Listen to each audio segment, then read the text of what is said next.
ilmiyle, irfanıyla Nizamül Mülk dönemini yakalayabilir. Fakat çok büyük eksiklikler olmakla beraber ilim adına, kültür adına, diyelim sanat adına, belki aşk-ı şevk adına, ama sizler ve bizler eğer daha sonraki günlere kalırsak hep bu günleri arzulayacağız. Hep o günler diyeceğiz. Ağaçların altında oturup bir kurban bayramı nasıl değerlendirilirdi? Bir Ramazan bayramında benden size kadar, sizden bana kadar. Ayaklarımız bir türlü çağrıldığımız yere gitmek istemiyordu. Ben bir şey konuşmadan icap ediyordum. Çünkü arkasında insanımızdan bir şeyler talep etme vardı. Ve ben bunu sırtımda kambur gibi taşıyordum. İçinizde bu türlü hizmetlere şevkle koşan çok olacaktı, oldu. Bundan sonra da olacaktır. Ve bu günleri yad edecek ve hep bu günleri arayacağız.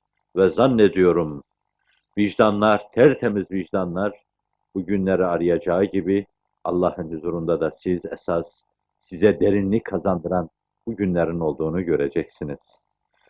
Elinizdeki gazetenin tirajını şuraya ne zaman vardırız diye düşündüğünüz günleri, onun sancısını çektiğiniz günleri, okuduğunuz mecmua ile soluklarınızı nerelere kadar duyurmanın sancısını çektiğiniz günleri, camilerde genç aradığınız günlerin ki o günler sancı çekiyorsunuz, sancısını çektiğiniz günleri ve araba araba bu türlü yerlere taşındığınız günleri, hep bunları yad edeceksiniz.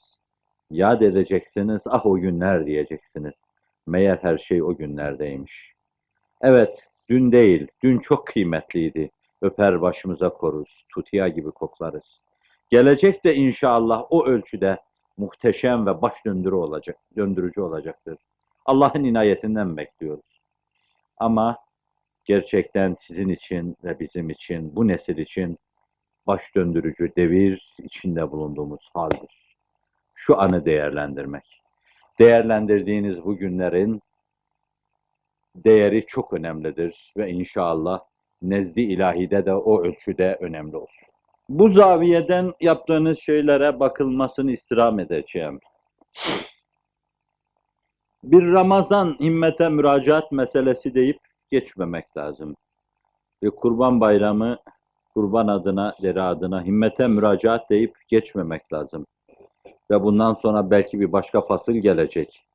Bu iki fasılda nasibini alamamış kimselere arkadaşlarımız yine her türlü şeyi göze alarak, her türlü şeye katlanarak yeni mesajlar götürecek, yeni mesajlar sunacaklar. Talebeye yurt içinde ve yurt dışında burs verme, onların kaldıkları yerleri, barındıkları yerleri donatma.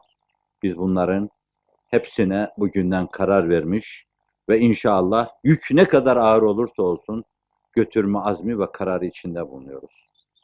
Dün birkaç arkadaşım vardı. Hislerimi ifade etmiştim. Ama başka türlü de düşünmedim, düşünemedim. Dedim ki hani bazı yerlere yeni belli boyunduruktan kurtulmak isteyen bazı yerlere bazı arkadaşlar belki gidecek. Belki yeni ticari sahalar arayacaklar. Belki bazı iş zeminleri arayacaklardır. Ama bu arada bizim için en önemli hayatımızın gayesi sinelerimizin ilhamlarını din adına, diyanet adına bildiğimiz şeyleri götürüp onların çok muhtaç sinelerine boşaltmak olmalı. Ve biz bunun için yaşıyoruz. Eğer getirebilirseniz o muhtaç iklimlerden Türkiye'ye 1000 tane talebe. Bu büyük masraftır. Büyük bir şey ister, imkan ister, bakılsın, görünsün. Fakat ben hiç o hesaplara girmeden, bu işin fizibilitesini yapalım demeden, ne olursa olsun dedim. Siz bu mevzuda, bu milletin bile, topyekun milletin bile götüremeyeceği şeylere söz verebilirsiniz. Getirin, biz elimizdeki bütün inşaatları bir seneye mahsus olmak üzere durdurur. Kendi talebe arkadaşlarımızı hele bir kenarda durun der. Bağırlarımızı bu sene onlara açarız. Çünkü bir devirde kıtlığın, yokluğu ne demek olduğunu iliklerimize kadar ızdırap duya duya biz de yaşadık. Şimdi ne yaşıyoruz? O fasıldan söz ettirme. O fasıl kapalı kalsın. Onu gelecekte açalım. Ama bu millet minel bab ilel mihrab. devirler yaşadı ki, öyle devirler yaşadı ki, şimdi çevremizde o devirlerin yeniden başkaları tarafından yaşandığını görünce tedailerle o gayyaları, o girdapları, o korkunç uçurumları milletçe bir kere daha vicdanlarımızda çağrışımlarla duyuyor ve burkuluyoruz. Çekilen şeyler aynen çekiliyor dünyanın değişik yerlerinde.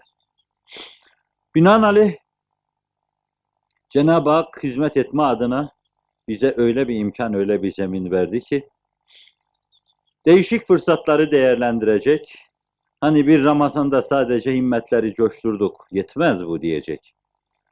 Başka adeta böyle şehrayinler, bayramlar araştırıyor gibi, başka bayram gibi günler. Zaten şu gün bir bayramdır sizin için. Zannediyorum buraya gelirken bir bayram havası içinde geldiniz. Eğer umduğunuz, beklediğiniz şeyleri bulamazsanız, bu size, niyetlerinize, duygularınıza gelmiş, size ait bir şey değildir. Belki beklediğiniz şahıslardan beklediğiniz şeyleri bulamamış olabilirsiniz. İnkisarı hayale uğramış olabilirsiniz. Ama bir yönüyle zannediyorum ben hayatınızda şu 365 küsür gün içinde böyle tatlı günleri nadiren yaşıyorsunuz. Bu kadar bir cemmi gafir bir araya çok ender geliyor. Bu kadar insan duygu ve düşünce birliği içinde aynı çizgiyi paylaşarak, aynı hislerle ellerini Allah'a kaldırarak, Efendimiz sallallahu aleyhi ve selleme aynı derinden bakışlarıyla bu kadar insan çok ender bir araya gelir. Ben bu kadar insan içinde sırf ellerimi kaldırıp şu eller arasında mücrimin elleri boş çevirme Allah'ım demek için uçağa biner bir başka beldeden buraya gelirim yani. Bu uğurda ona katlanırım. Sizin ellerinizin arasında ellerimi kaldırmak ve sizin karartılarınız arasında bir karartı, karanlık bir karartı olarak Rabbimin huzurunda eğilip kalkmayı, namaz kılmada diyemeyeceğim benimkine eğilip kalkma yapmak için buraya kadar kalkıp gelebilirim. Allah'ın bize lütufları çoktur. Allah bu lütufları enine boyuna değerlendirmeye bizleri muvaffak eylesin. Evet, bu zaviyeden hareketle dedim. Biz her şeyi inşallah değerlendirmeyi düşünüyoruz. Bir hususa dikkatinizi istirham edeceğim. Bana göre hakiki mümin, bütün duygu ve latifeleriyle uyanmış, hakikate gözlerini açmış, hakiki mümin, yakalaması gerekli olan noktayı yakalamış, elde etmesi gerekli olan şeyleri elde etmiş her mümin, harcayacağı enerjiden çok semere elde etmesini düşünen mümindir. Tabiri diğerle Frenkçe arz edeyim, rantabl, çalışan mümindir. Harcadığı enerjinin zerresinin dahi zayi olmasına imkan fırsat vermeyen mümindir. Akıllı mümindir. Herkes bir şeyler harcıyor, bir şeyler yapmak istiyor. Siz Ramazan'da himmetlerinizde öyle bir coşuyorsunuz ki, onu belli bir dönemde sahabi yapmıştı. Sahabiden sonra da az insana nasip oldu. Ve siz Ramazan'da himmetler coştuğu zaman öyle bir şey yapıp ortaya koyuyorsunuz ki,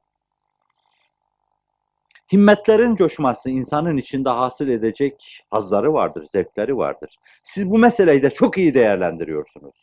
Değerlendiriyor ve bundan da %100 semere almayı planlıyorsunuz. Bir iş yapıyorsunuz ve zerresinin heder olmamasına dikkat ediyorsunuz. İnşallah öyle olsun. Mesela kurban kesiyorsunuz.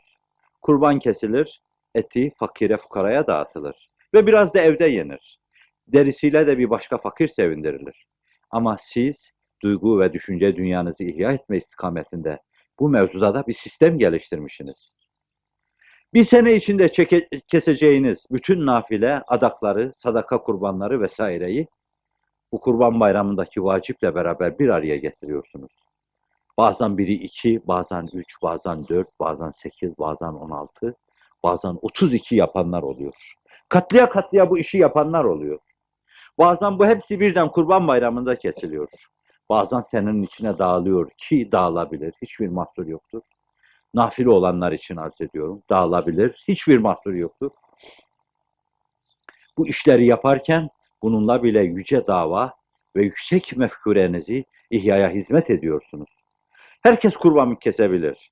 Herkes Kurban Bayramı'nı kutlayabilir. Ama siz o ulvi mefkurenizde, bağışlayın, sizin yüzünüzde konuşurken öyle diyorum, bana uygun gelmiyor. Tükürüğünüzü yere atarken bile, işte bunun dahi, bu enerjinin dahi bir çarkı çevirmesini düşünüyor ve tükürüğünüzü öyle yere atıyorsunuz. Boşa adım atma yoktur bizde. Sesimizi, soluğumuzu inşallah yerinde kullanacak, her şeyi yerli yerine yerleştirecek ve yüksek mefkuremiz adına derleyip toparlayıp bir şey ortaya koyacağız inşallah. Gelecek nesilleri hoşnut ve memnun edecektir.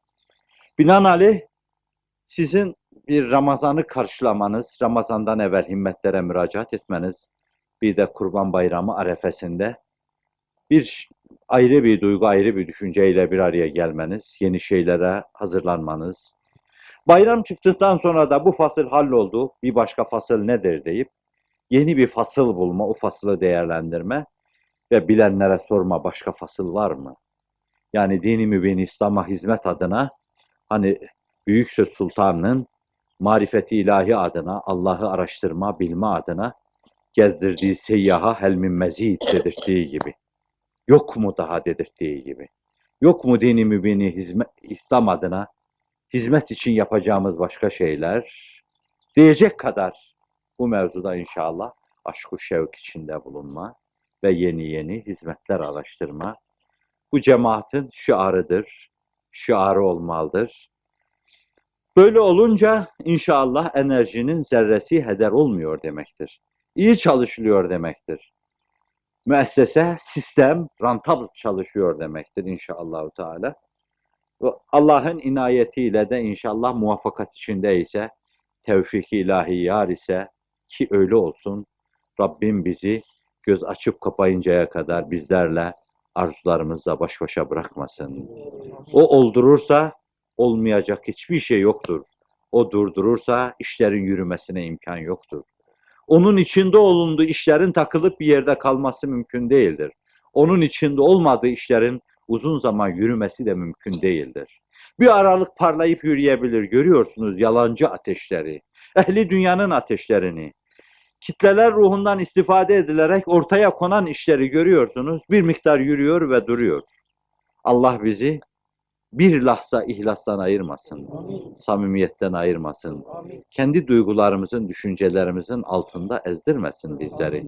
Siz bu duygu ve bu düşünce içinde yola devam ederseniz, kader yolunuza su serpmiş demektir. Gelecek sizin demektir Allah'ın inayet ve keremi.